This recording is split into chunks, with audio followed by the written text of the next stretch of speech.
What is up, everyone? Nick D'Angelo here with Saint Investment Group.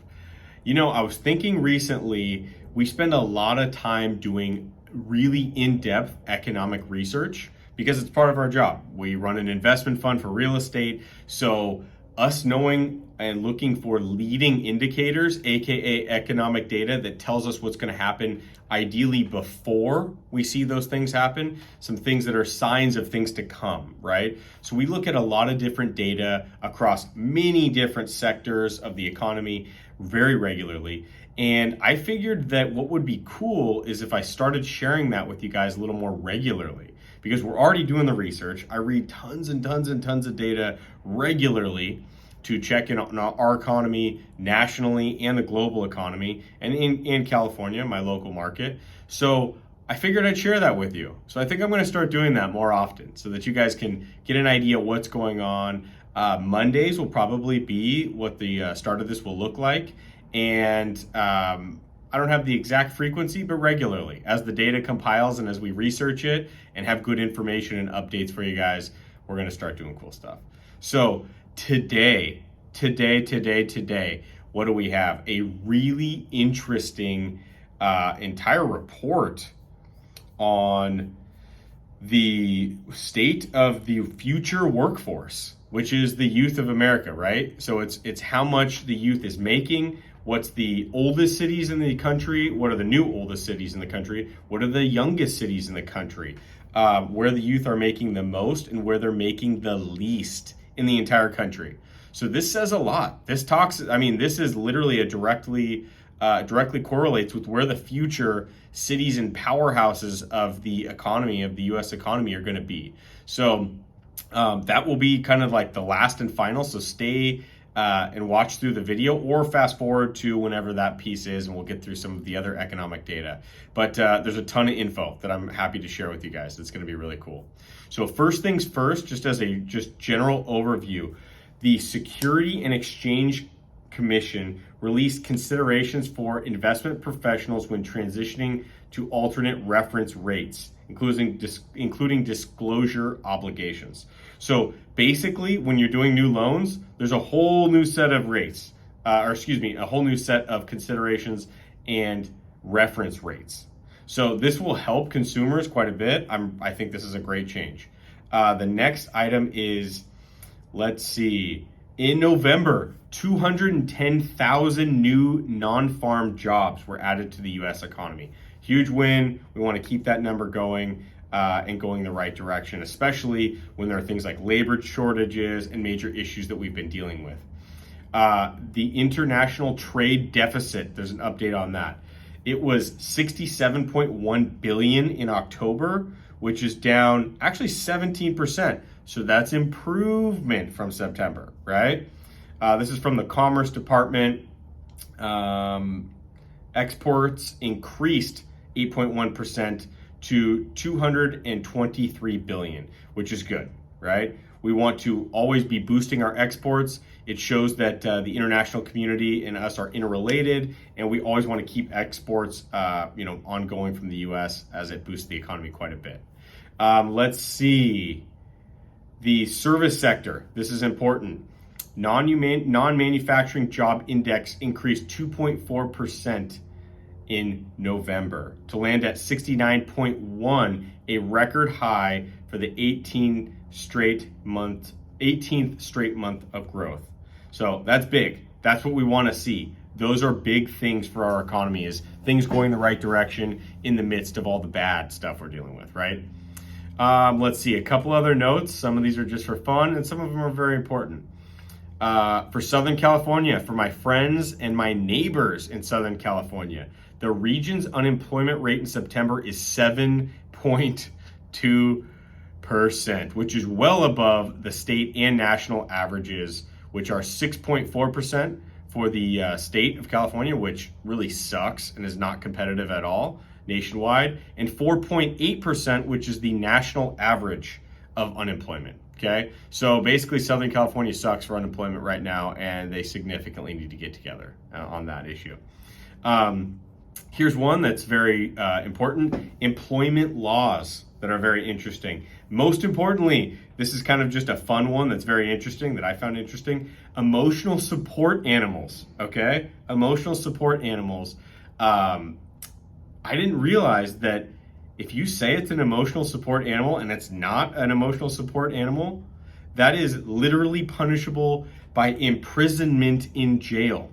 Okay, that is a misdemeanor, so it's not a felony, still a misdemeanor. You can still go to jail. So next time you BS about your dog or your emotional support peacock or whatever you have, understand that if it's incorrect and you're not actually having a support animal, that's a big deal and it's a big issue. Apparently, there's been like a massive influx of fraudulent support animals where people just say it's a support animal and it's not. So touchy subject. I think they're really amazing for certain people that absolutely need those and they're a huge benefit for. And I think that there's a lot of people that just want to bring their dog into the movie theater and are not actually licensed or registered support animals. So just make sure, if you love your pet and you want to bring them all kinds of places and they're an emotional support animal, make sure that you've been through the steps to do that, because it's actually really important, and don't freaking go to jail for that, okay? That's not the one to go to jail for at all whatsoever. Okay, so for the most interesting story here is future workforce statistics that were just released by the Global Business Coalition for Education. Okay, this goes through the entire U.S. and goes through which markets are best for youth, which markets are most beneficial for youth, which cities are aging, which cities are getting younger for their median age for that city. So let's go through some of them. Let's see. The first is the youngest cities in the United States. I'm just going to go through highlights. All of these are top 10s. Okay, I'm only going to go through a few of each one. Many of them you've never heard of, or they're kind of off the beaten path. They're not very large cities, and many of them are very large or very influential. So I'll kind of just go through them. Number one youngest city in the U.S. is College Station, Texas. Okay, followed by, let's see, Provo, Tallahassee, Florida is also on the list for youngest cities. Ann Arbor, Michigan, Santa Maria, California, and Boulder, Colorado. Okay, a lot of those have colleges locally, which would be pretty obvious and pretty, why that those would be young populations, right? But here's the opposite of that. Here's the oldest cities. Which cities are actually aging as a median population? The first would be Scottsdale, Arizona, followed by Clearwater, Florida. Further down the list, Carlsbad, California. Wow, there's a lot of Florida on here. Let's see. Out of 10 cities for the oldest city's median age, Florida has 1, 2, 3, 4, 5, 6, 7. Okay? 7 out of the top 10 cities for the oldest cities in the U.S. are in Florida. So, aging population in the state. Also, Florida had a huge influx of population, especially with the wealthy, because they have fantastic taxes. So maybe it's older people that are moving there to, get better tax treatment. The weather's amazing, So I would be interested to drill down more. And then one other interesting note is Henderson, Nevada. So neighboring Las Vegas has a very old population, I guess, as well. Let's see. So that's one. Oh my gosh, this one's sad. Decreasing. What's the biggest outflow of youth? Where is Gen Z leaving from? Where are they trying to get out of, right? So, if you ever, there's the old trope in every movie that's ever existed that's teenage, focused, is like, I want to get out of this town, right? I just want to get out of here. I need to leave my hometown. Well, these are the hometowns that people are leaving, okay?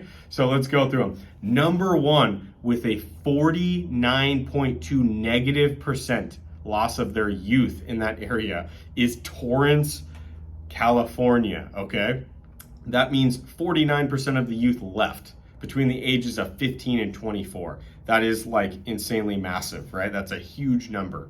Followed by Clearwater, Florida, Rancho Cucamonga, California, Murrieta, California, McAllen, Texas, Beaumont, Texas, Burbank, California, Murrieta. So basically, again, here's a weird one. The decreasing youth in California. Out of the top 10 cities, Torrance let's see, 1, 2, 3, 4, 5, 6, 7. Out of the top 10 cities that are losing youth, meaning the youth are moving to other places, California has 7 of the top 10.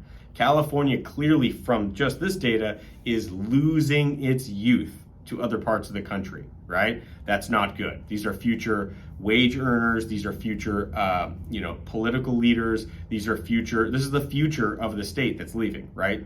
So just an interesting note. Now, increasing youth population. Here we go, the top 10. The most noteworthy, Meridian, Idaho.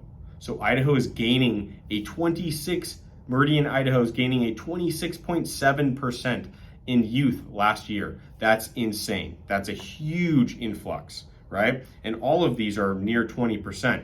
Edinburgh, Texas, Concord, California, Huntington Beach, I guess, has a nearly 20% increase in youth. So Akron, Ohio, Pasadena, Texas, Berkeley, California. So a lot of interesting ones on that list that are increasing. All right, here's another one for youth, right? Lowest youth earnings in the country. Lowest youth earnings in the country. Syracuse, New York has the absolute lowest earnings for 15 to 25 range in the country, okay? So if I'm 15 to 25, I'm thinking maybe I need to not get a job in Syracuse and go somewhere else, maybe in a neighboring town, or if I'm in the range able to move, maybe it's a good place to move from, right? Springfield, Greensboro, North Carolina, let's see, Jackson, Mississippi, Boston, Massachusetts, Rochester, New York. So those are kind of the most notable cities on this list. The highest youth earnings, the opposite of that. Where are youth 15 to 24 making the most money? That's Honolulu, Hawaii. The youth are freaking killing it. The quick math on this, I'm looking at this, looks like they're making almost triple so in Honolulu, the youth are making almost triple what they're making in Syracuse, New York. Okay, on average, median, right? Next is Las Vegas, number 2, highest wage earning place for youth in the country. Then San Diego, interesting. I wouldn't have bet San Diego, but that's rad, that's really cool. Charleston, South Carolina, Stockton, California, wouldn't have bet that. Seattle, Washington, Phoenix, Arizona, San Bernardino, California. Very interesting, okay? So that's an interesting list of the highest youth earning places in the country. Let's see, do we have any more? No, those were the top lists that I found super interesting. So I'm gonna start doing these a little more often.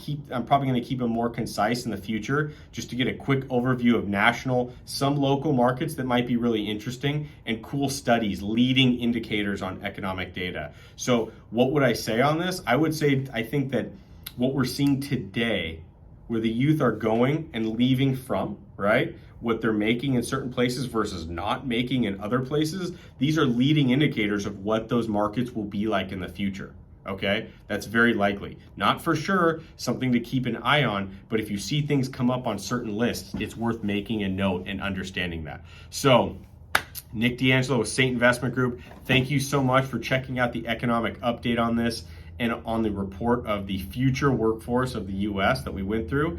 And then also hit subscribe and like, and keep the support coming. Love you guys. Thanks.